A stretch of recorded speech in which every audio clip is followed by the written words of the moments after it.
José, esta peli le estamos dando vueltas. ¿Cuál elegíamos para hablar de la subprime? Tú que es tu mundillo y entiendes un poco de esto. Y estamos entre Margin Call y The Big Short. Pero en Big Short nos cuentan un poco todo en global mejor, ¿no? Sí, efectivamente. O sea, Margin Call realmente son las horas previas al estallido de la crisis en una multinacional americana. Y The Big Short un poco cuenta todo el cómo se desencadena la famosa burbuja inmobiliaria en Estados Unidos, que luego arrastró al mundo entero. Porque esto se hacía en todas partes, o sobre Sí, todo allí. lo que pasa que el grueso del mercado de bonos hipotecarios pues se hacía en Estados Unidos, entonces al final estábamos todos en la pomada sin saberlo. Sí. Entonces luego se contagió. De hecho, en la película al final pues se habla de en Grecia ya se está notando y en España empiezan a pasar cosas, ¿no? Que luego efectivamente pasaron en toda Europa. The Big Short, la gran apuesta. Bueno, también nos explicarás un poco lo que es apostar en corto, porque para la Sí. gente que no entiende mucho no sabe muy bien de qué estamos hablando. Sí. La peli tuvo bastante éxito, fueron 50 millones de... Es que tiene un mega casting. Es espectacular, ¿Verdad? Yo la he vuelto a ver ahora y me alegro enormemente que hayamos hecho el programa de nuevo para volverla a ver, porque la he visto, creo que es la tercera vez que la veo, pero ya va años sin verla y la verdad que me ha gustado más que el primer día, porque lo ves un poco con ojo crítico, un poco intentando empaparte de todo y es un peliculón. Yo creo que además, por cierta responsabilidad social, todos los actores querían aparecer, ¿verdad? Porque tiene un casting que... Sí. Y no solo el casting, sino los cameos de los Los famosos cameos, que salen ahí sí, explicándonos es como las el teletienda. herramientas financieras, ¿no? Que vienen aquí a Sí, explicártelas. sí. ¿Qué es apostar en corto, tronco? Bueno, más que apostar en corto es vender en corto. Sí. O sea, realmente, para que todos lo entendamos, es apostar en contra de algo, ¿no? O sea, es guardar una posición sobre un valor, un activo, en este caso bonos hipotecarios, que lo que haces es, digamos, que si el activo cae de precio, tú ganas dinero y si el activo sube de precio, pierdes dinero, ¿vale? Entonces es un instrumento financiero complejo, muy complicado, pues, es complejo y muy peligroso, Sí. porque puedes llegar a perder mucho dinero, pero puedes ganar mucho dinero. O sea, realmente es como apostar a lo improbable. Bueno, vamos a hablar un poco del casting porque luego tú hicieron la relación con ciertas personas, se habían basado en algunos nombres. Sí. Este Michael Burry no, Michael Burry es él, Sí. el papel que hace Christian Bale, que es un... Espectacular. La genial. hostia, es un autista, tuerto, Sí, no me metalero, veas, sí, tío sí. raro de Un tío cojones. particular. Sí, sí. Es muy interesante, hay mucha información en internet sobre Michael Burry. Es este señor, bueno, tiene un ojo de cristal, tuvo un accidente de niño y tiene un ojo de cristal y aparte de eso, pues tiene una habilidades sociales cero, como él mismo dice. Sí. Luego él es una persona que se ha refugiado mucho en los libros y le gustaba más comunicarse por escrito que de manera natural, como personas. Entonces, tenía altas capacidades y entonces en vez de pasar el rato, pues la infancia en el parque, pues la pasaba junto a los libros y estudiando, ¿no? Y fue el Entonces, que vio un poco venir todo esto, ¿verdad? Porque en la peli sí. como nos cuentan es que a través de lo que descubrió se fue sumando gente a esta gran Claro, apuesta. él descubrió el pastel y luego, en algunos casos por gente avispada y en otros casos por casualidad, pues se sumaron a la fiesta. En este caso aparecen en la película 4. Estoy seguro de que hubo mucha más gente que se lucró de esto, Sí. pero el visionario oficial es Michael Burry. Os voy a contar la alineación, el mega casting este que tiene. Christian Bale de Michael Burry, que está basado en el mismo, aquí no nos cambian el nombre, Eso es. y está con el Zion Capital. Zion Capital, sí, Michael Burry, lo que estaba contando antes era que este chico, este señor, empezó a estudiar medicina. Sí, era Medicina, neurocirujano, tronco. Era neurocirujano y además tuvo Se aburría con eso. se aburría y se hizo médico y él mismo se diagnosticó síndrome Sí. de Asperger. Y bueno, pues estando él en el hospital trabajando, pues empezó a interesar por las finanzas, ¿no? Justo antes de la crisis de las .com, a Sí. primeros de los 2000.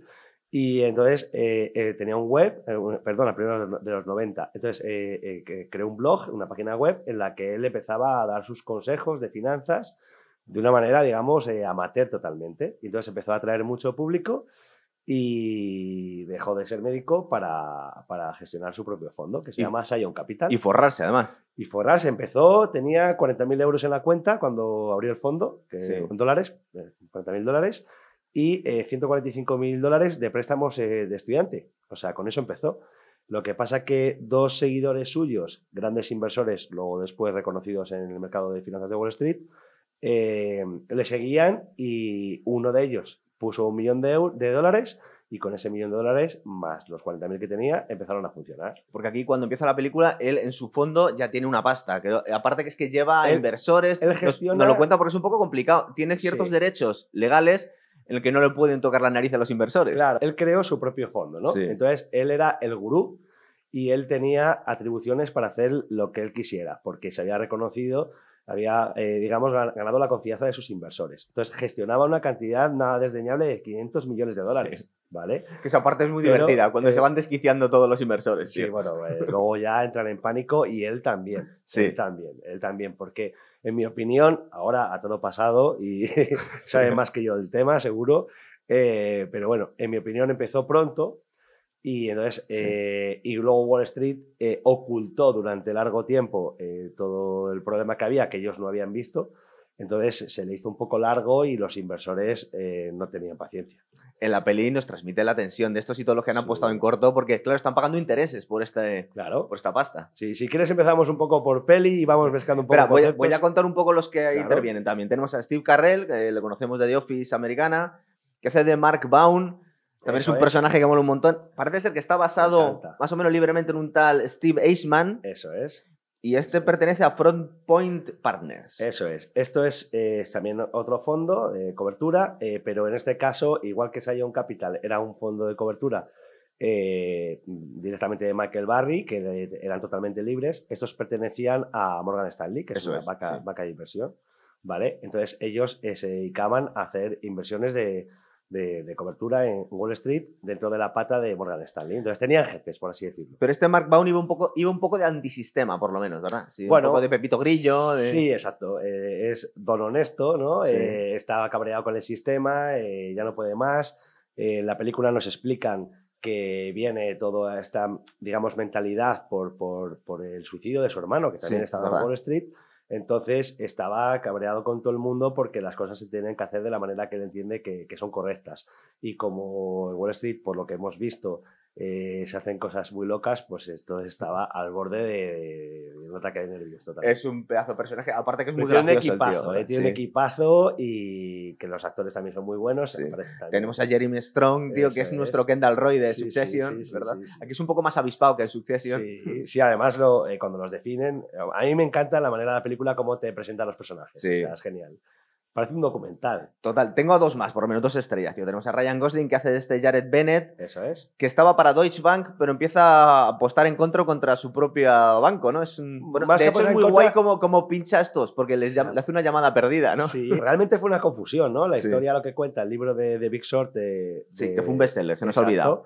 Jared Bennett, el personaje de Jared Bennett, mejor dicho, interpretado por Ryan Gosling, llama a una empresa que se llama Front Point también, en el mismo edificio, plantas superiores a Front Point Capital, y le coge el teléfono uno del equipo y dice, no, pues pregunto por otro Front Point. No, es que te llamo por el tema de CDS y tal, que ahora hablaremos de apostar en corto contra el mercado inmobiliario. Y se quedan como, ¿qué dices? ¿Qué dice loco? Y entonces, a partir de ahí empiezan a investigar, que también la fase de investigación sobre el terreno del mercado inmobiliario es lo mejor de la película. Sí.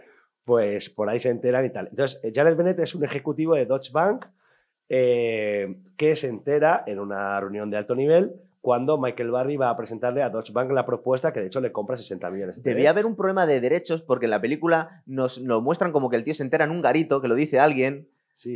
Pero él luego dice, no, pero en realidad no pasó así. Me enteré de otra forma. Los dos inversores, que ahora hablamos de ellos, los dos chavales, en la película se encuentran en un portfolio de la propuesta. Tirado en un banco. Y entonces dice, no, tirado en la sala de espera de Goldman o de Morgan Stanley, creo que van.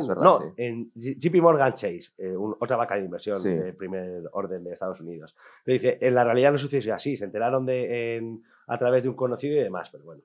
Hablamos de ellos si quieres. Y por último, tenemos a Brad Pitt haciendo un papel pequeñito, pero es una superestrella, que hace de Ben Rickert, que es un ex-trader también, se ha vuelto loco, el tío se ha echado al comercio justo y al veganismo, ¿no? Exacto, se ha ido a vivir ahí, pues no sé si es Escocia donde vive, el tío vive retirado, pero también un poco conoce muy bien el sistema y quiere ayudar a estos dos inversores y también lucrarse con ellos. Claro. Entonces, podríamos decir que son 3 grupos de inversión. Nos están contando 3 historias paralelas. Exacto. Que se van cruzando aquí, ¿verdad? Eso es. Y bueno, la verdad es que está muy guay, pero vamos a empezar a contar la peli. Venga.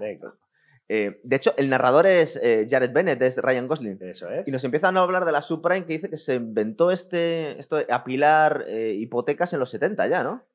Sí, Luis Ranieri creo que era esta persona. Bueno, primero vamos a explicar qué es una hipoteca. Sí, cuéntanos. ¿Vale? Una hipoteca... Las hipotecas, yo te voy a preguntar cosas porque tú eres el experto aquí. Las hipotecas aquí en España no funcionan igual que en Estados Unidos, ¿verdad? El tipo de responsabilidad personal, porque estas locuras de los ninjas, a lo mejor aquí no se puede hacer. A ver, eran otros tiempos, ¿vale? Aunque ha pasado ya un tiempecillo, no exagerado, pero eran otros tiempos. Pero es exactamente igual. ¿Estas hipotecas se dan aquí también? No, ahora ha cambiado. A raíz de precisamente el estallido de la burbuja financiera, el mundo hipotecario ha cambiado. Vale. Y luego, si quieres que hablemos de... ¿Tú crees que puede volver a pasar algo parecido? Claro. Lo hablamos y te daré mi humilde opinión. Pero bueno, una hipoteca realmente es una cosa cotidiana que es simplemente pues que las personas pues, nos compramos una casa y la mayoría de las personas normales pues tenemos que pedir una hipoteca que no es más que una deuda con un banco. Entonces, la responsabilidad de impago de la hipoteca es la casa. Entonces, pero luego personal, si no cubre el gasto de la casa, que es importante, claro, lo tienes que pagar tú. Claro, de ahí luego los problemas. Pero en aquel momento, como las casas no paraban de subir de precio y tenían un valor superior a la hipoteca, pues el banco decía, yo te doy una hipoteca que no hay ningún problema porque confío en que el mercado inmobiliario no va a bajar nunca. Entonces tú, en el caso de que no me pagues, que es muy improbable que no me pagues porque ¿cómo no vas a pagar la hipoteca? Porque viene todo de ahí. Todo el mundo pensábamos, ¿cómo no vamos a pagar la hipoteca? Es imposible que no paguemos la hipoteca. Bueno, pues a veces pasa que no se puede pagar la hipoteca, ¿no? O no se quiere también. O te vuelves loco comprándote una casa por encima de tus posibilidades. Exacto. También. Entonces, una hipoteca es eso, una deuda que tiene como responsabilidad la propio activo que es la casa, ¿no? Apilar hipotecas triple A. Claro, entonces, vamos a ver. Venimos de una crisis de las .com, ¿vale? En el cual... Pues la economía americana, estamos hablando siempre en el escenario americano, ¿vale? ¿Se puede extrapolar al resto del mundo occidental? Sí, porque al final es la primera potencia, es donde pasan las cosas grandes. Pero bueno, cada mercado financiero tiene sus singularidades, pero bueno, vamos a hablar de la película y del mercado americano en aquel momento. Hay una crisis de las .com, ¿no? Entonces, para amortiguar esas crisis de las .com, la Fed, la Reserva Federal Americana, pues baja los tipos de interés. Entonces, hay unos tipos de interés cercanos al 1%, donde Wall Street es aburrido. Entonces, ¿se gana dinero? Sí, pero no se gana mucho dinero, ¿no? Entonces, estamos hablando en el nido de tiburones más importante del mundo, que es Wall Street. Claro. Entonces, hay un tal Luis Ranieri que en los 70 lo que hizo fue crear unos CDOs que se llaman, que son... digamos, un paquete de hipotecas, de muchas hipotecas, en algunos casos hasta miles, que si tú las unías en un bloque, en un paquete de diferente categoría, pues era un instrumento financiero complejo.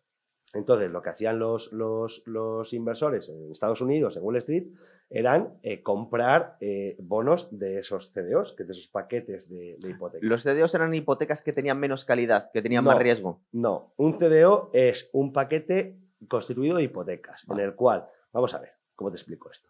Si tú no, para invertir en una hipoteca, ¿vale? No tiene sentido porque la hipoteca, lo lógico es que se cumpla el pago, ¿vale? Sí. Entonces, hay diferentes tipos de hipotecas. Están las hipotecas prime, que están tipificadas por las agencias de calificación triple A, ¿no? Entonces, tú imagínate que tú eres una persona que tienes unos altos ingresos económicos, te has comprado una casa que tiene un valor X y que vas a pedir una hipoteca que vale menos, que es por menos dinero de lo que vale tu casa y tu capacidad económica es totalmente solvente. Entonces, claro, pues eso es triple A. No, es muy raro que tú termines sin pagar la hipoteca porque ganas mucho dinero respecto a la hipoteca que pides. Pero hay otras hipotecas que el cliente tiene una puntuación que se llama FICO, ¿vale? Que consta de 3 cifras y que cuanto más baja, pues peor calidad tiene el cliente, que eso es un scoring de los bancos. Los bancos tienen un scoring de nosotros mismos, de los clientes. Oye, pues esta persona con estos ingresos que tiene, pues tiene un scoring de 800, de 600 o de 1000, los que sean. Sí. Cuanto más bajo, peor. Entonces, ¿estos qué hicieron? Dijeron, vale, pues yo voy a coger hipotecas que son AAA, AA, A, B, triple B, C, o sea, de todo tipo de riesgo, ¿vale? Pero si yo las apilo, disminuyo el riesgo. ¿Por qué? Porque están amortiguadas las malas por las buenas. Entonces, ahí viene el problema de todo. Las agencias de calificación calificaban confundidamente o intencionalmente, como podemos ver luego, Sí, no lo cuentan, en triple A esos bloques. Entonces la gente estaba invirtiendo sobre activos que eran más guapos de lo que realmente eran. Y claro, que no iban a... Y era más fácil que fallaran, muy claro. peligrosos, y hasta que Michael Burry descubrió viendo las hipotecas granularmente de cada uno de los paquetes. Mira, justo contándolo en orden. Aquí nos presentan a Michael Burry, nos cuentan un poco un momento de su infancia donde se pega una hostia jugando al rugby y se le cae el ojo. El ojo de cristal. Y nos lo cuentan todo muy guay. Y mientras está contratando a un tío, y ahí le vemos que el tío tiene problemas sociales importantes, le está contando la última rayada que tiene justo en ese momento. Dice, es que estoy viendo que el impago de las hipotecas está bajando, está subiendo. Es decir, cada vez la gente está no cumpliendo con estas obligaciones. Se lo está contando un pobre chaval que entra ahí de becario y le dice al final, bueno, ¿me contratas? Y dice, sí, te contrato, pero empieza a investigar esto, ¿verdad? Eso es. Bueno, más que empieza a investigar es, necesito que me des información de cada hipoteca que componen estos CDOs, estos bloques de hipotecas. Estamos hablando y le dice el trabajador, pero eso hacen los abogados. Y esto no lo leen ni los abogados no leen nada. O sea, esto está, nadie ha visto de qué está compuesto el tema. Entonces, eso lo veíamos en Margin Call, ¿verdad? También, que cuando es que nadie ha mirado esto. Exacto. Entonces, este chico, que es al final, bueno, vamos a llamarle becario, por así decirlo, un nuevo trabajador que le toca picar datos y enviarle datos que nadie se lee, que es un Excel en el cual él está meses. Si ves la cronología de la película, él empieza a finales de 2004, que se desencadena todo en el segundo trimestre del 2007. Él empieza en el 2004 a ver estos datos durante meses. Y lo va rumiando el tío, es verdad. Y lo va rumiando hasta que verdaderamente, que es esa famosa escena que él se queda un poco colgado con la sonrisa así, digamos, extraña y con el ojo cruzado de cristal, que dice, esto va a explotar. Y detecta la burbuja, ¿vale? Le deja caer a este Lawrence. Luego está un actor bastante famoso, que es un secundario, que es el que, digamos que tiene la pasta, pero que no tiene control sobre lo que hace este Michael Burry. Y le está diciendo, oye, voy a apostar en corto contra el mercado inmobiliario. Y claro, se le suena. Claro, o sea, era algo pues totalmente inabordable. O sea, date cuenta que tú lo has vivido, ya tienes... tú lo has vivido, te quiero decir, todos lo hemos vivido, los que estamos aquí, los que ya tenemos una cierta edad. O sea, en 2004, 2005, 2006 estamos hablando del pico máximo del mercado inmobiliario donde todo el mundo compraba vivienda. Entonces era inasumible que tú pudieras apostar en contra de que era lo que mejor iba y lo que dominaba el mundo. La inversión que debías hacer, ¿dónde metías tu dinero? En casas. Es que era algo totalmente, o sea, es como, no sé, como apostar contra un equipo favorito, como apostar en la Fórmula 1 contra Max Verstappen, pues no tiene sentido. Total. Luego nos presentan a Mark Baum. Es verdad que ya lo hemos contado, pero para contar en orden la peli, para no dejarnos nada.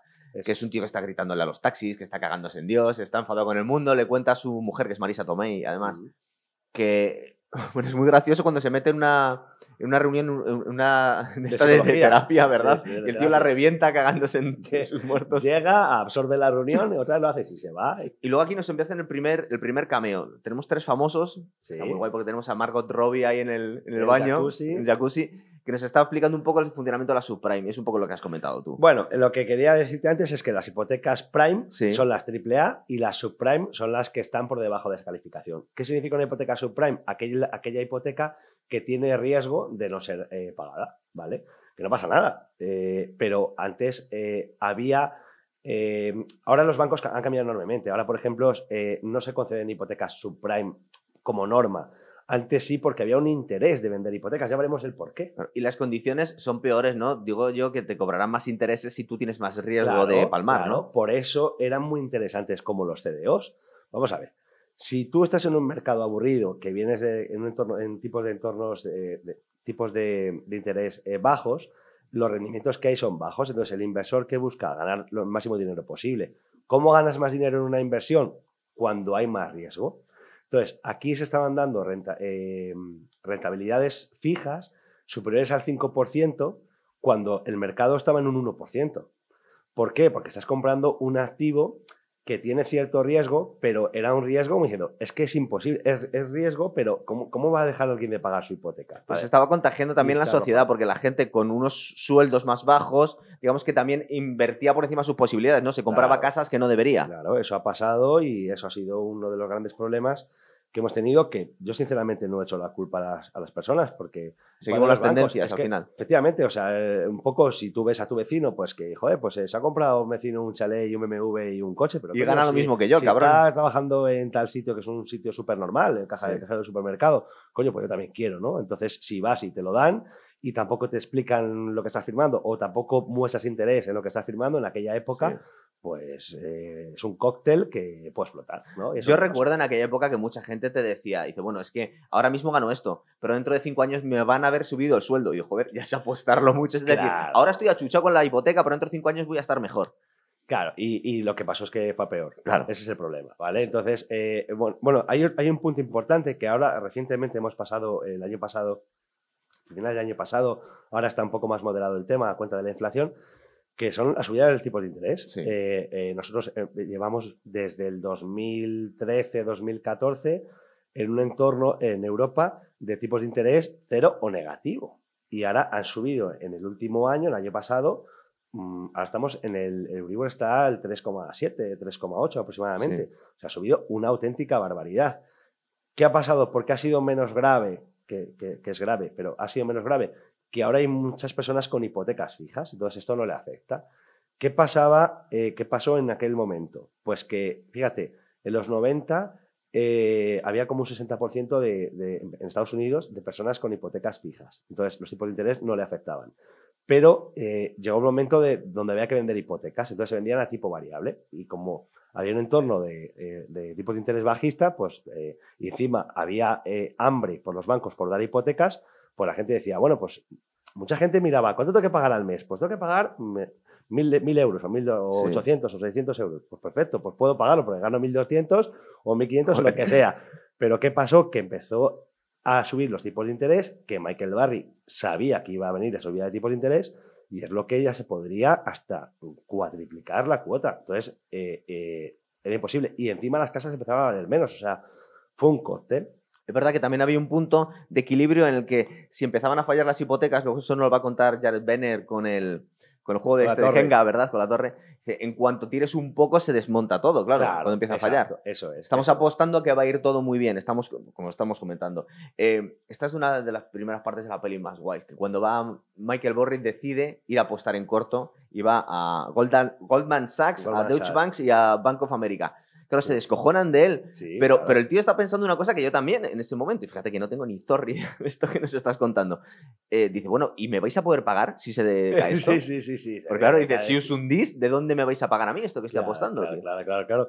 De hecho, según la película sí que lo hay, que se llaman CDS, luego habla de CDS, que es Credit Default Swaps, ¿vale? Que eso es vender en corto contra el mercado hipotecario, en este caso. Para que todos entendamos qué es esto, imagínate que es un seguro de incendio sobre una casa que se va a incendiar. Entonces, es como si yo cojo tu casa, que no la mía, porque la hipoteca es de otra persona, y digo, yo voy a hacer un seguro de incendio de la casa de Gonzalo, porque creo que se va a quemar. Entonces, tú me pagas, aseguradora, si la casa de Gonzalo se incendia. ¿Vale? Y era absolutamente eso. ¿Vale? Entonces, se ríen de él en Goldman Sachs. Goldman Sachs es uno de los 3 bancos de inversión más importantes de Estados Unidos y le venden 60 millones el primer día. De golpe, sí. Y se ríen de él, bueno, lo celebran y todo. Y al final, la película, lo destripamos un poco, le devuelven la llamada a Goldman Sachs y le dicen que cierran un acuerdo antes para amortiguar la caída. Le quieren comprar sus swaps, se lo quieren comprar a él para no... compran a él para luego ellos hacer lo mismo para amortiguar las caídas. O sea, era 1.3 billones de dólares al final lo que había metido en... Claro, están acojonados todos sus inversores. Luego, por otro lado, aquí nos presentan a Front Point Partners, que se han enterado, como os comentábamos, por la llamada esta fantasma o no fantasma de Jared Benner, y le empieza a explicar a estos que no tienen ni puta idea de qué coño están hablando. Pues la subprime... Ellos debían estar en otro rollo, ¿no? Porque no se lo explica como a los tontos, casi. Claro, como a mí. También un poco en la película hacen eso para que el gran público entienda de qué estamos hablando. Está muy bien llevada para narrarlo todo. Claro, de hecho, pues los cameos de los famosos son para explicarlo, digamos, para dummies, ¿no? Para todos nosotros, ¿no? Pero se entiende bastante bien. Nada, Jared Bennet lo que hace es, pues, este es un ejecutivo que se entera en una reunión de alto nivel porque Michael Burry va a Deutsche Bank a venderles lo mismo que le ha vendido a Goldman, ¿vale? Y a Bank of America. Y entonces él le cree y dice, coño, esto es verdad, esto va a pasar, ¿no? Entonces, ¿qué hace él? Dice, hostia, pues mi banco no se está enterando, tienen otra estrategia, ¿qué voy a hacer yo? Voy a hablar con un fondo, me asocio con ellos y si tiene razón este tío, pego el pelotazo. Sí. Y es lo que hace, vendérselo. Es muy guay, es muy gracioso. Un poco racista. Dices que tengo un contable asiático. Sí, que se va y dice, no soy asiático. Sí, soy de Brooklyn, pero bueno, es la hostia, muy gracioso. Sí, como, mira, es que este ha hecho las cuentas y este no se equivoca, es verdad. Bueno, es todo también una especie de comedia. Pues es un drama realmente la película, porque, bueno, y la realidad es que fue un drama y sigue siendo un drama, pero porque mucha gente perdió su casa. Pero tiene esos toques de comedia que son buenísimos y también un poco es, digamos, la sátira lo que hay en Wall Street, o sea, la falta de pudor y de honestidad y de que aquello es un nido de tiburón, ¿verdad? Y de idiotas también, porque luego hay un punto en el que dice, nadie se había parado a mirar aquí. O no quería verlo. Esto de Front Point no le acaban de creer, pero Mark Baum les obliga, dice, no, pero investigarlo, a ver si es verdad lo que... Porque el tío tiene hoy un mosqueo, ¿verdad? Este fondo concretamente está en un... Date cuenta que pertenece a Morgan Stanley, ¿no? Sí. Entonces Morgan Stanley es una banca de inversión que realmente está haciendo lo mismo que Goldman y que los demás. O sea, es el principal perjudicado. Entonces, estos dicen, oye, si nos metemos en esto, vamos a ir en contra de nuestra madre, por así decirlo, ¿no? Entonces, lo que hacen es, no se terminan de creer porque es, insisto, es como era algo totalmente que no, o sea, no tenía ningún sentido si no lo analizabas. Entonces, les manda a investigar sobre el terreno. Y se cogen un avión y se van a Miami. ¿Por qué a Miami? Pues porque en aquel momento, tanto Los Ángeles como Miami era donde más negocio inmobiliario había. Date cuenta que, mira, en la división entre ingresos versus hipoteca que tenía, es decir, digamos, la carga hipotecaria que tenían las personas en Estados Unidos en esos años, en el 2004-2005, era de 4-1. ¿Vale? Es decir, tú ganabas 4 euros y uno lo destinabas a tu hipoteca. ¿Vale? O sea, esto estaba multiplicado por 5 en Los Ángeles y en Miami por 4. Es decir, en Miami y en Los Ángeles la gente estaba... Sí, aquí nos lo explican, nos ponen 3 ejemplos súper guays. Van a ver en una casa y está un hombre latino que dice, yo estoy pagando todos los meses y que me estás diciendo ahora que el dueño, el arrendador, no está pagando la hipoteca, tronco. Claro, dice, no, hace 5 meses que no lo paga, tronco. Claro, estos antes de ver eso empiezan a ver las casos en concreto, ¿no? que se conceden en las hipotecas que componen los CDOs, ¿no? Entonces van a Miami, donde tienen varias hipotecas de las que existen en el CDO concretamente que han estudiado ellos. Entonces ellos van a un barrio que, si te fijas, es un barrio fantasma. Sí. Hasta no hace mucho teníamos barrios parecidos, no con esas casas ni con esas piscinas. Pero en Seseña fue un poco así, ¿no? Sí, podríamos poner el ejemplo más heavy de España, probablemente sea de Seseña, pero yo llevo trabajando en el sector inmobiliario desde el año 2007, o sea, yo no he vivido una época anterior que la burbuja, yo he vivido la crisis total y yo he estado en urbanizaciones absolutamente desiertas o abandonadas o sin terminar. Que valían una pasta estas casas. Claro. Y la gente... De hecho, creo que hay un momento en el que se hacen pasar por interesados y van con una tía de una inmobiliaria y les va contando la historia de los tíos estos, ¿verdad? Vamos viendo 3 casos, ¿no? Sí. 3 casos. Uno es, van a una urbanización y ven que en esa urbanización, que está terminada y que es de lujo, con piscina con todo el mundo, en las casas no hay nadie. Y en una que hay gente... Hay caimanes, tío. En una que hay gente, está un inquilino que le dice, oiga, ¿usted es propietario? Y dice, no, yo soy inquilino, pero usted... es consciente de que su casero no está pagando la hipoteca y si no paga la hipoteca el banco le va a quitar la casa, por lo tanto usted se va a quedar sin casa. Que él se asusta y luego sale al final de la película en una furgoneta como que efectivamente le han desahuciado, ¿vale? Entonces, pues ahí ya ven una prueba sobre el terreno de que algo está pasando, ¿no? Luego van con una inmobiliaria y van con un agente inmobiliario en el coche que les va haciendo pues, un tour por otra urbanización. Y va diciendo, mira, esa casa la vendí yo en el 2002 en 200.000. En el 2003 esta yo la vendí en 250.000. En 2004 la vendí en 400. Entonces, te está explicando de una manera graciosa y curiosa cómo el mercado inmobiliario se está volviendo loco en una cuestión de tiempo muy pequeña, ¿vale? Y ya en el último caso, que vea uno que está cortando el césped de jardín, dice... Y ahora ha tenido que pedir su hipoteca porque no es capaz de vender la casa. Luego hay gente que está refinanciando. Estamos pasando un bache. Claro, sí. Estamos pasando un bache, ¿no? No querían ver la realidad. Todos vivíamos en la época del 2006, 2007 como diciendo, oye, esto tiene que petar en algún momento. pero no lo querías ver, ¿no? Y tampoco te quieres bajar antes de tiempo, claro. Claro, exacto. Entonces, porque es la vivienda, que es más importante que la vivienda. Entonces, Claro. es el activo probablemente más importante que tienes en tu vida, pues al final sufrió. Y luego, por último, nos presentan a estos dos tíos Sí, que son brokers de hipotecas. son brokers dicen. financieros, eso Vale, es, sí. los brokers financieros existen y ahora en España es una figura que se está, ahora, antes no había tanto, porque el cliente español es más de banca tradicional, Sí. pero ahora hay mucha figura. En Estados Unidos es muy habitual contratar intermediarios tanto para comprar una casa como para la hipoteca. A estos O sea, son gente que te busca una hipoteca más... claro, en Estados Unidos la gente no va al banco, no voy a decir nombres, pero no va al banco de abajo de la esquina y al otro banco. Oye, Para comprarse una casa. Quiero comprarme una casa y necesito una hipoteca. No llama a su oficina, llama a un broker hipotecario. Entonces, esa persona tiene acuerdos comerciales con diferentes bancos y esa persona te pide la documentación, presenta a su pool de bancario, a sus colaboradores bancarios, y te hace una oferta pues de 5 ofertas, una de cada banco, y ya está, y se llevan unos honorarios. Claro. Entonces estos estaban ahí, pues eran chavales jóvenes, Se veía que eran guapos, bastante Miami, cretinos. Sí, cretinos, y uno se le ha comprado un barco y tal, y se mofaban, ¿no? de cuántas hacían. Y decía, no, es que he hecho el mes pasado he hecho 60, versus que el año anterior hacían 6. O sea, ya se ve, eran indicadores de esto va a petar por la y nos están diciendo, se lo dan a todo el mundo. Se lo dan a todo el mundo. De hecho, cuando va a hablar con el inquilino, le dice, pero si ese es el... Dice, la hipoteca no es de fulano de tal. Y dice, no, ese es el perro de mi vecino. O sea, la gente está poniendo hipotecas a nombre de los perros. Pero porque no tiene tal nivel de responsabilidad como aquí. Porque claro, es decir, tú te coges una hipoteca Sí. y tu casa no te quedas sin dinero y el banco se queda tu casa, la vende para cubrir esa deuda y resulta que la casa en ese momento no vale lo que tú debías, sigues tú con esa deuda. Sí, por supuesto. Y allí no. Sí, igual. Lo que pasa que... Claro que sí, igual. Lo que pasa que en ese momento era inconcebible. Ah, vale. Vamos a ver. El caso de la... no hemos terminado. Hay otro ejemplo más que ya es cuando que es la stripper. Las strippers, sí. Vale, que hay una tía que dice que tiene 5 casas. Claro, 5 chalés y un apartamento. Sí. Dice, vale, pues entonces, ¿qué hacía? Vamos a ver, esto es muy sencillo.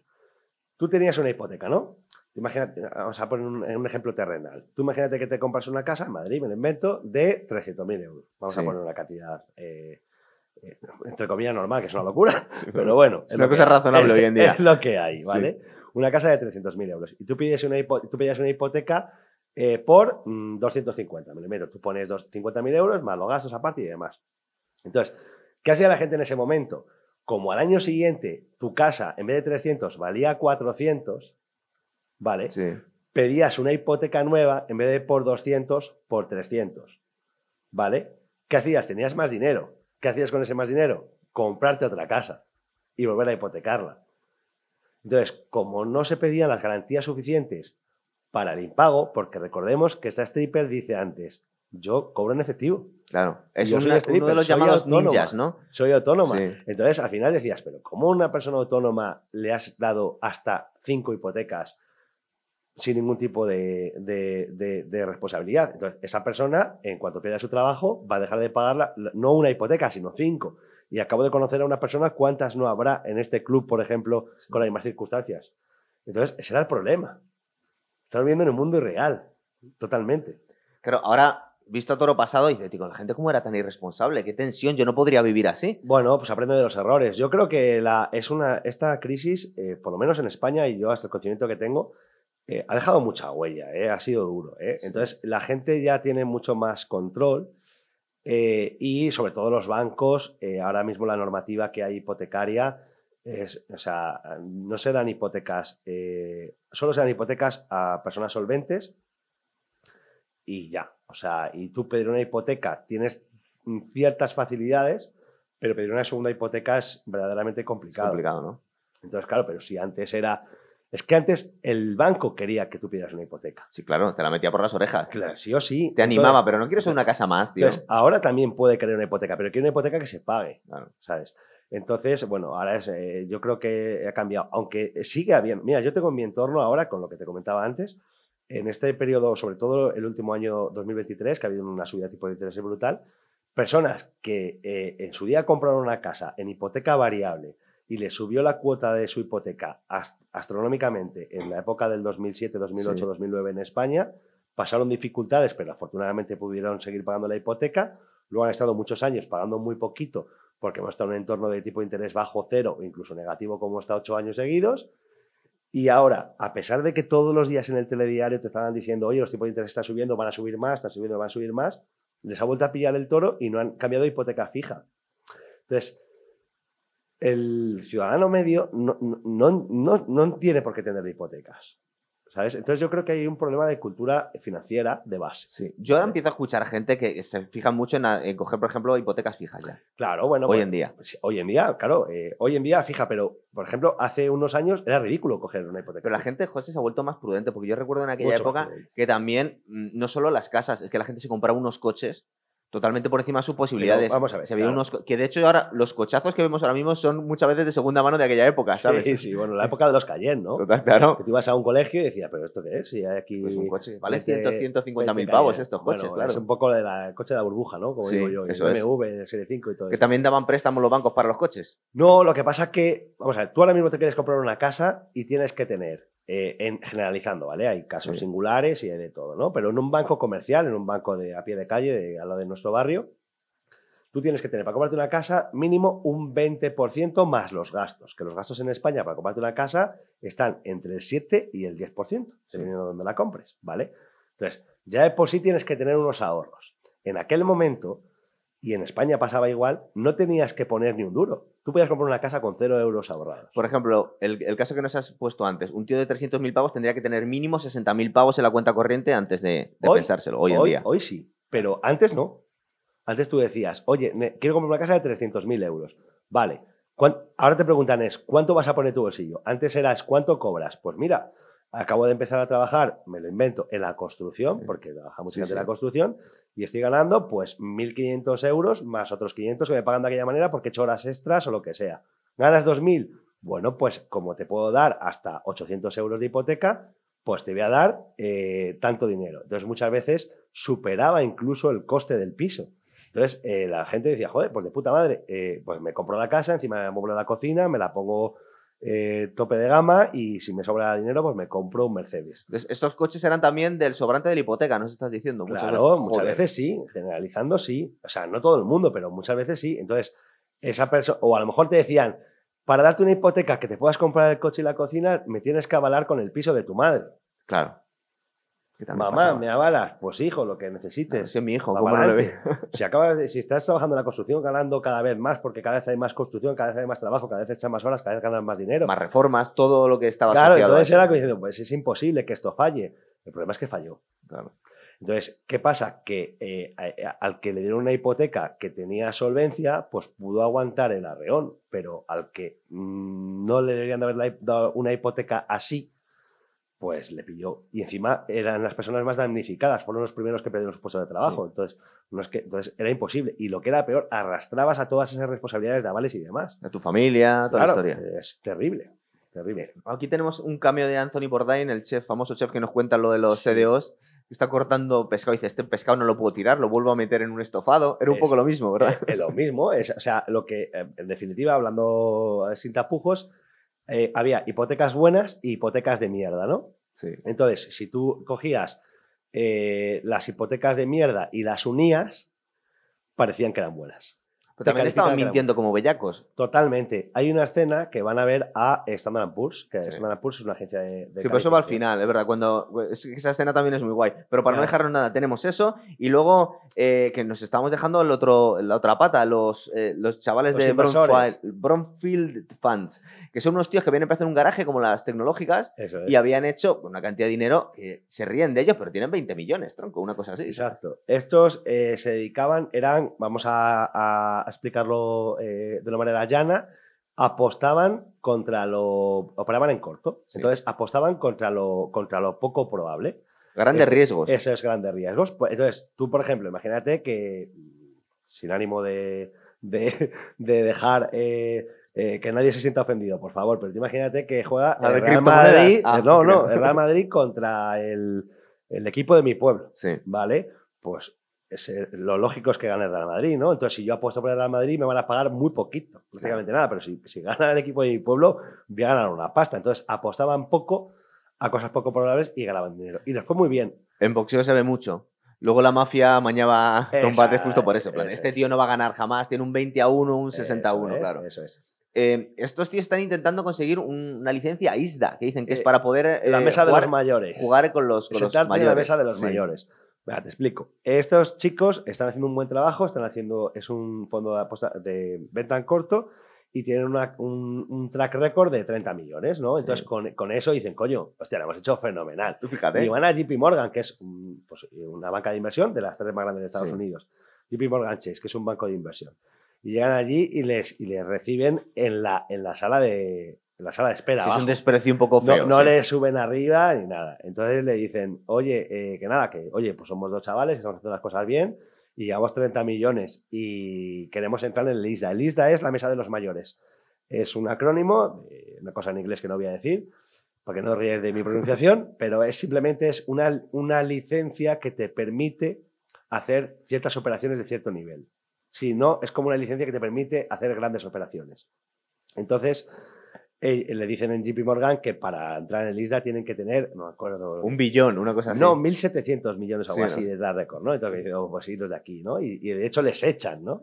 Y es donde, un poco para dramatizar, se encuentran el informe de Bennett ahí tirado, ¿verdad? Exacto, eso es. Entonces, ahí, a partir de ahí lo ven de una manera muy inteligente y muy rápida, lo analizan y le piden ayuda a Ben, que es Brad Pitt. A Brad Pitt, que estaba por retiro, también para que les consiga esta licencia. O sea, ellos tenían la relación con él para Lo conocían de pasear al perro, tío. Sí, exacto. Se conoce mucha gente paseando al perro, te lo digo yo ya. Pero lo que hacen es, pues, oye, hemos visto esto, vemos que tiene razón, vamos a meter nosotros en el tinglao. Primero para que le supervise. Dice, ¿a ti te parece que tiene razón? Eso es. Y parece ser que sí. Luego aquí tenemos un momentito en el que Lawrence, que era el tío el representante de los inversores de Michael Burry, va y, bueno, le montó un pollo de cojones en el Claro, en el tú date despacho, cuenta que, bueno, vamos a ver. Cuando Michael Burry cierra 1.300 millones de dólares de compra de CDS, que son los que hemos llamado seguros anti-incendios de las casas de los vecinos, que es apostar en contra del mercado inmobiliario, pues este es uno de los mayores inversores de él. Es decir, este tío tiene 100 millones de dólares metidos en su fondo y es, por así decirlo, el número 2. Pero como este Michael Burry tiene sus atribuciones, le dice, oye, no estamos contentos contigo y la gente se va a empezar a poner nerviosa. De hecho, no paran de llegarle emails. Es que pierde 90 millones al año en intereses. Claro, por eso, porque es que este ha comprado 1.300 millones y tiene que pagar la prima. No, al mes, son 90 millones al mes. Tiene que pagar la prima, es lo que tienes que pagar. Entonces, claro, hasta que no... Mira, creo recordar que era si el fondo tenía 500 millones... Sí. Cada año que pasaba, un 8% del fondo se comía las primas.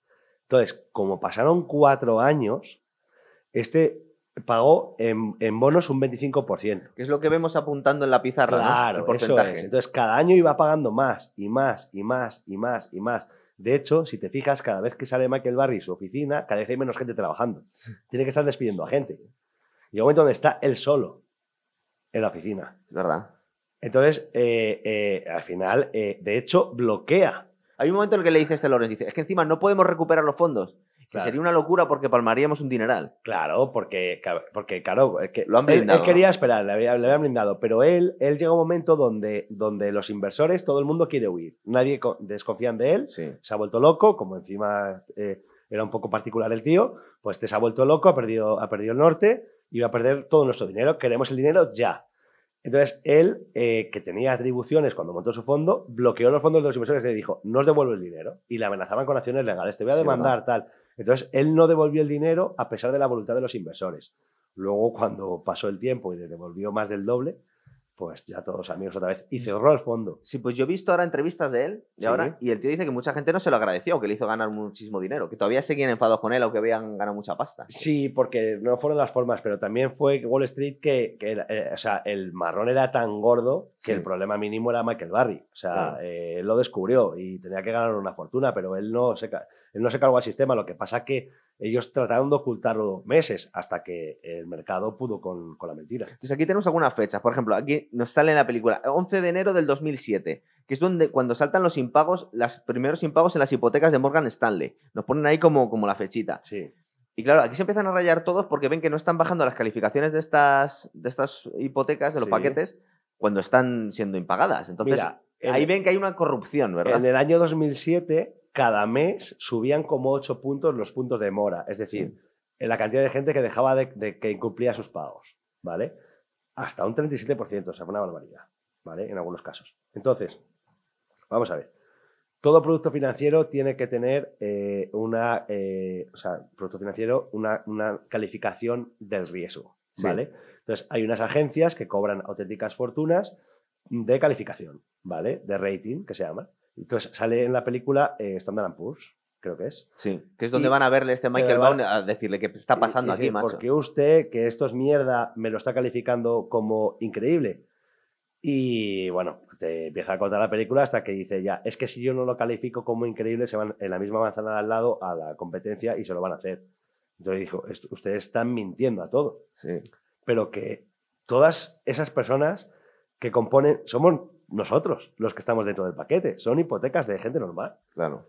Entonces estaban calificando cosas que no eran. Entonces era una mentira, absolutamente. Entonces, el inversor pensaba que estaba confiando en una cosa de calidad cuando realmente era basura. Pero, y ellos se estaban empezando a poner nerviosos porque al final dicen, es que nuestra apuesta, hemos apostado sobre hechos reales, pero es que lo están tapando. Claro. Entonces, por eso empieza a tener un problema serio Michael Burry y todos ellos porque se empieza a alargar, ¿no? Y luego es cuando descubren, creo que es en Las Vegas. Que hay sí, luego les mandan. Es que hay un momento en el que le montan un pollo a Bennett y dicen, nos la has jodido, tronco, claro. Aquí, esto no está bajando. Es verdad que la gente está impagando y que lo que nos dijiste tú es cierto, pero no pasa nada. Pero no pasa nada. Claro. Entonces él les dice, mira, joderos, seguir pagando los intereses y vamos a una convención de managers de CDOs a Las Vegas, ¿no? Eso es. Entonces van a Las Vegas y es que se encuentra ahí con un asiático, que es un hijo de la grandísima puta, ¿sí? Y le habla de los CBOs sintéticos. Sí, que nos lo explica luego Selena Gómez. Selena Gómez, sí, jugando los dados, ¿no? Al Blackjack.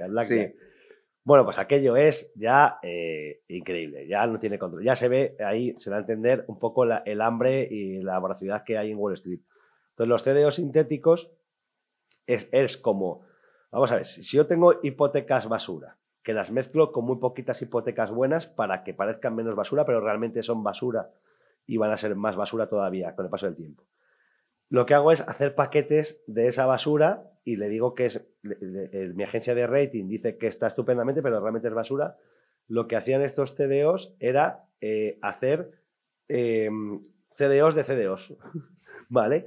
Y luego empezaban a especular por tramos, es decir, la gente podía comprar estos seguros famosos que los hemos llamado seguros de antiincendio de la vivienda del vecino por tramos, es decir, por ejemplo, si hay un CDO que está basado en hipotecas AAA, AA, Bs o Cs, podía escoger, yo quiero apostar contra las AA. Sí. Luego las cruzaban entre ellos. ¿Qué es lo que hicieron estos jóvenes? Y eso no lo hizo Michael Burry y ganó, porque las que estaban calificadas como AA realmente eran Bs. Estaba todo como sobrecualificado. Claro. ¿Vale? Entonces ya es cuando descubren aquello que aquello va a implosionar y que de una inversión de una hipoteca florecían cientos de miles de millones de dólares. Y es cuando se dan cuenta de que la economía mundial está a punto de colapsar. Claro. Nos habla de esa ilusión que tiene la gente de cuando estás en racha en juegos de azar. Es decir, cuando te sale 3 veces el dado, un 6, tú crees que la quinta vez va a salir. Claro. Y decían que estaban apostando a esto. Claro. Básicamente que es una falacia muy común que la gente tiende a creer que el jugador de baloncesto se ha metido 4, el quinto caliente, tiene más posibilidades de acertar. El síndrome de la mano caliente, sí. Efectivamente. Sí, pues eso. Vamos a ver, nadie quiere creer que el mercado inmobiliario vaya a petar, ¿no? Entonces era, si todo va bien, por muchas cosas que estén pasando, pues vamos a más. Entonces lo que pasa es que la multiplicación que hay de la inversión sobre la mierda que había era exponencial. De hecho, gráficamente, cuando sale Selena Gómez, dice, yo he apostado por esto, y los de atrás apuestan sobre la apuesta de Selena Gómez, y los de detrás apuestan sobre la apuesta de los de delante que han apostado Selena Gómez, y así sucesivamente. Entonces se descubrió que con los CDOs sintéticos que se vendían por tramos, de un solo CDO, si antes había una inversión, ahora había multitud. El nivel de apalancamiento, ¿no? Que estaba tan apalancado todo que cualquier mínimo error se desencadenaba un terremoto, que es lo que pasó. Luego tenemos otra fecha aquí, que nos dicen en abril del 2007, unos meses después, que empiezan las bancarrotas Sí. Luego van a hablar con, creo que los del Wall Street Journal, y tampoco quieren reconocerlo, los periodistas financieros. Claro, están porque al final tapando. están a sueldo. Aquí les empiezan a llamar, pues ya se empiezan a poner nerviosas las grandes empresas para comprarle los swaps. Y aquí lo venden Borri y Brownfield ya venden ellos. Claro, claro, porque tienen miedo de que todo colapse y no puedan cobrar. Pero eso es lo que pensamos todos. Dices, claro, es que esta gente son los que. Tú has apostado contra ellos, O pero sea, claro, si se desmorona todo de verdad, no van a poder pagarte todo el dinero que te exacto. deben. Entonces, por eso ellos venden, porque, bueno, vamos por partes. Sí. Empieza la caída de varias compañías, entre ellas Bear Stearns, que era un fondo de bonos hipotecarios, Estados Unidos muy importante, ¿vale? Empieza a tener problemas Merrill Lynch, que era también otro principal player del mercado financiero en Wall Street.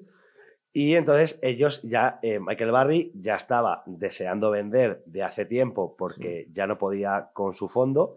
Entonces él vende, pero vende, en mi opinión, vende barato. Pero, o sea, vende barato, que ganó una barbaridad. Sacó 2,6 billones. O sea, bueno, barato entiéndeme. Que podía haber sacado mucho más por lo que tenía entre manos, Claro, pero si claro, se hubiera esperado un poco más. pero era la manera de cobrar y de poder resucitar al fondo, que luego cerró. Claro, es que Luego tiene todo el cerró. sentido del mundo. Dice que esta gente luego no van a tener Claro, para entonces pagarme. había Claro. que salirse a tiempo, porque si te salías pronto, la cagabas. Claro. Si tú salías pronto, la cagabas. Si te salías a tiempo, triunfabas. Si te salías tarde, la cagabas. Pero tarde es mucho peor. Claro. la Porque cagabas tarde no coges totalmente. nada al Exacto. final. Entonces, por eso hay una reflexión cuando está llamándole... ¿cómo se llama el personaje de Succession del equipo? Kendall Roy. Sí. Pues, Kendall Roy. Vamos a Bueno, llamarle vamos Kendall a Roy. llamar a Sí. Kendall. Cuando Kendall llama a Mark Baum, Sí. a Steve Al Carell, final del todo. ¿vale? Que él se queda pensando diciendo, es el momento de vender, es el momento de vender, ya está hecho, ya hemos demostrado que hemos ganado el sistema y qué tal. Y él dice, vende, ¿sabes? Pero él, porque como es don honesto, para él no debería de vender, pero al final vende. Pero ¿vale? vende, según las fechas que nos dan en la peli, casi un año después. Tío, aguanta como un campeón. Claro, pero también porque va en contra de sus principios y también dependía de Morgan Stanley. Entonces, en ese proceso de las primeras quiebras, Sí. ahí ya es hijo puta el último. Sí. Cabrón el último. Claro. De hecho, Morgan Stanley llama a Barry para hacer lo mismo. Empiezan a hacer CBOs de CDS, es decir, ya en vez de tener bonos de hipotecas, tenían bonos de CDS. De los seguros contra la caída de las Exacto. hipotecas, eso O es. sea, Sí. ya se vendía todo. Entonces era colocarle el marrón al último. De hecho, nos lo cuenta el personaje de Brad Pitt, que está ahí en un pub irlandés desde Escocia, creo que. Y se lo tengo que vender a las casas europeas porque las americanas ya no están comprando nada. Claro, pues por eso, era cederle el marrón a los demás. Sí. Vale, entonces ya está, pasarle la pelota, la patata caliente a otro. En el septiembre del 2008 lo que hace, que es como ya la guinda, es cuando los de quiebra a Lehman Brothers aquí. Sí, final. bueno, es un poco el punto de inflexión cuando la caída de Lehman Brothers, que todos recordamos de esas imágenes de los empleados saliendo con las cajas de cartón y que lo recrea muy bien en la peli, incluso se meten en la oficina. Eso lo veíamos en Margin Call. Sí. Pretendía ser Lehman Brothers, ¿tú crees? Sí, total, absolutamente, claro. Es una... Sí. Lo que pasa es que en Margin Call no nos cuentan que ya llevan tapando toda la caída, sino que es más fortuito todo, o sea, que se viene todo de golpe. Que lo ven venir ellos antes que nadie. Bueno, sí, pero bueno, ya hablaremos si quieres, hacemos un un día día de Margin Call, ¿vale? sí, vale. Además tengo que volver a verla para hablar con propiedad. Pero la caída de Lehman Brothers pues es la imagen icónica del estallido de la burbuja financiera inmobiliaria en Estados Unidos y luego después lo que el pasó resto del mundo, en el ¿verdad? resto del mundo, ¿vale? Entonces ya es un poco la caída y es cuando ya se acaba la peli y empiezan a hablar de lo que hacen cada uno con... Aquí cuentan un detalle que solo fue una persona a la cárcel, un banquero suizo de Credit Suisse, Sí, por todo esto. claro, y que cobraron, bueno, luego tuvieron que rescatar el gobierno. Que al final lo americano. pagaron todos los contribuyentes. Claro, esto. es que hay una frase que no recuerdo exactamente porque que dice, y esto lo terminará pagando, dice Marón, esto lo termina pagando el pobre, el inmigrante y tal. Claro. Y sale como diciendo, bueno, pues al final pasó que todos fueron a la cárcel y al final pagaron los millonarios. Y yo, no pasó esto.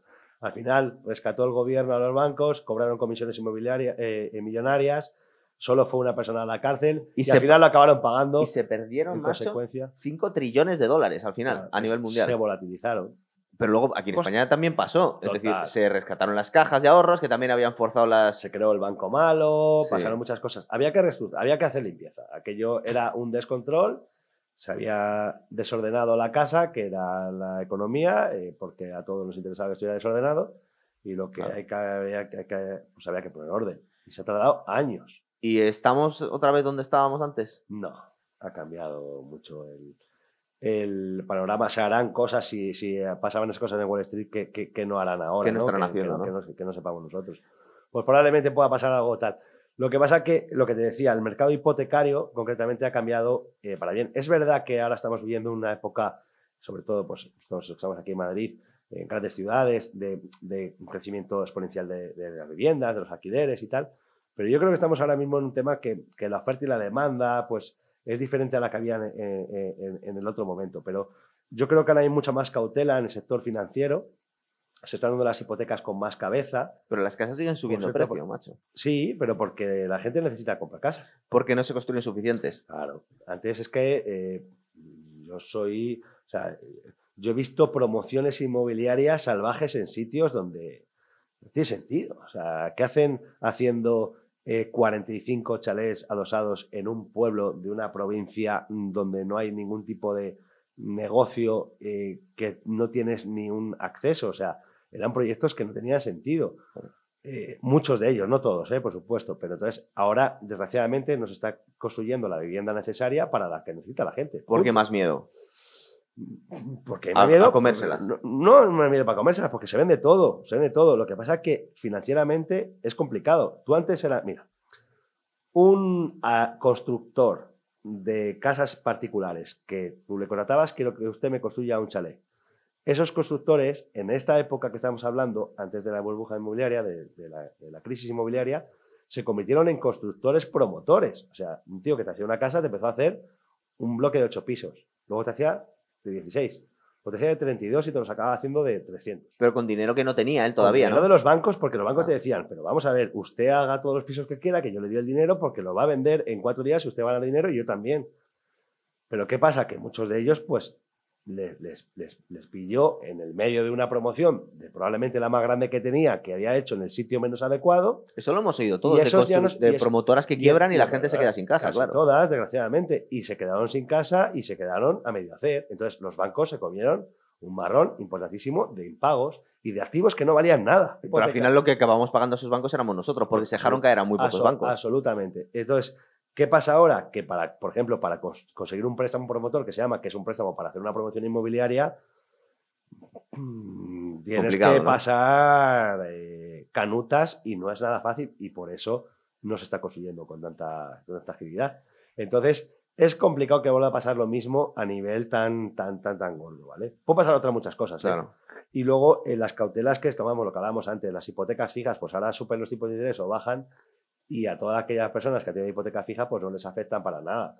Lo que pasa es que sí que es verdad que al haber menos oferta de viviendas, pues los precios siguen subiendo. ¿Tú crees que se moderaría mucho si hubiera muchas más casas en el mercado? Pero claro, habría que construir muchísimas No se moderaría mucho porque hay tanta demanda todavía que tienes que construir muchísima para que se afecte. Pero sí que sería sano, sería más sano. A lo mejor subirían menos rápido las casas, ¿no? Pero no va de precios, va de disposición. O sea, tú quieres comprar una casa es que no las hay, ahora mismo es que no hay. Es más difícil comprar una casa que venderla. Sí.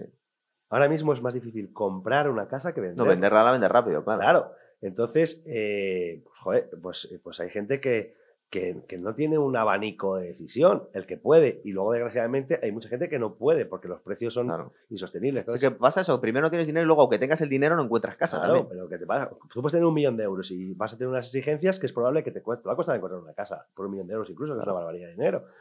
Pero entonces hace falta casas, viviendas asequibles para que la mayoría de la gente tenga derecho a una casa, que es un bien fundamental. Claro. Un derecho fundamental. El tono de esta película es más social, más reivindicativo. Comparado, por ejemplo, con Margin Call. En Margin Call, el personaje de Paul Bettany venía a decir, se venía a justificar, dice, bueno, sí, somos unos hijos de puta, ahora nos van a echar la culpa a todo el mundo, pero es que la economía ha crecido, porque esto es lo que nos pedía el mercado y nos pedía la gente, y la gente quería tener un Cayenne, y la gente quería tener una casa de la hostia. Entonces, el tío se justificaba de forma un poco cínica diciendo, es que esto, yo le he dado un servicio a lo que me pedía la gente, ¿no? ¿Tú cómo lo ves? ¿Tú lo ves más de rollo Big Short o lo ves más de Margin Call? Es decir, esta gente eran unos desalmados totalmente. Sí, totalmente. Y unos idiotas también, ¿no? Porque... O sea, Wall Street, esa ley de más fuerte. O sea, y hay que vender, hay que vender, hay que vender. O sea, realmente yo creo que la naturaleza de una persona que trabaja en el sector de las finanzas en Wall Street tienes que tener ese hambre, si no, no vas a tener éxito, ¿vale? Sí. Entonces, no hay escrúpulos y es cada uno lo suyo. Entonces, yo creo que ellos propiciaron esto, pero todos hemos sido cómplices, porque Sí. tú perfectamente puedes haber sido, pero es muy difícil que tú estés en un entorno donde todas las personas hagan una cosa, aunque no sea correcta, Sí. y tú no la hagas. Es decir, no tengo Instagram, no tengo un iPhone, no tengo tal, vale. Pues entonces, la cultura en la que vives. es verdad, pero hay gente que es así, pero yo creo que si yo, por ejemplo, hubiera vivido en Miami en el año 2002 y hubiera tenido 30 años y hubiera tenido un trabajo decente y todo mi entorno se compra una casa y se compra un coche y se compra una piscina, pues probablemente yo me lo hubiera comprado igual. Habrás caído también, claro. Totalmente. Sí. Yo creo que todo el mundo, o sea que somos todos culpables y somos todos víctimas. Es verdad. Pues ya hemos analizado la peli, una peli muy guay, macho. Me ha encantado. Me ha molado mucho volverla a ver, ¿verdad? Me ha encantado. Pues vamos a dejarlo aquí y voy a darle vueltas aquí. ¿Qué podemos hacer, José? Vamos a ir pensando, ¿vale? Como quieras. Nos saldremos de... Sí, tema, damos una vuelta. Otra cosa distinta, ¿no? Donde quieras. Llevamos dos pelis muy guays, tío. Donde Y quieras. muy distintas una de la otra. Eso es. Muy bien, chicos. Venga, hasta otra. Muchas gracias. Adiós. Chao. Hasta luego.